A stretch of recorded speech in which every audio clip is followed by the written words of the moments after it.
বাবারে কি গরম পড়েছে, গরমে চুলগুলো ছেড়ে রাখা যায়? দূর, ভালোই লাগে না এত গরমে আমার। এই মানা, তুই কলেজে যাবি না? যাবো তো কলেজে। আমার কি আর সামার ভ্যাকেশন আছে যে কলেজে না গেলে হবে? যখন স্কুলে পড়তাম তখন তো সামার ভ্যাকেশন থাকতো, কলেজেও যদি সামার ভ্যাকেশন দিত কতই না মজা লাগতো বলো। ঠিকই বলেছিস রে, এত গরম পড়েছে আমার তো রান্না করতেই মন চাচ্ছে না। কি মজা, আমার তো আজকে থেকে গরমের ছুটি দিয়ে দিয়েছে। এখন তো আমি আর পড়াশোনা করবো না, খালি টিভি দেখবো, ঘুরবো, খেলবো আর খাবো আর ঘুমাবো, বেশ। এখন থেকে আমার খালি এটাই কাজ। যাই, আগে মাকে বলে টিভিটা চালু করতে, সকাল সকাল টিভি দেখতে আমার অনেক মজা লাগে।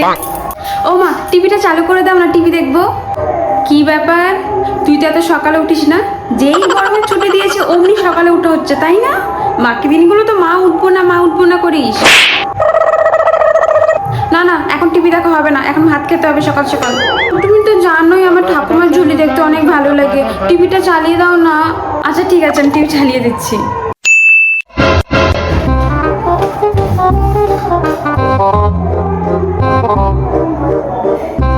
এই গরমে ফ্রিজের জল ছাড়া তো আমি বাঁচতেই পারবো না।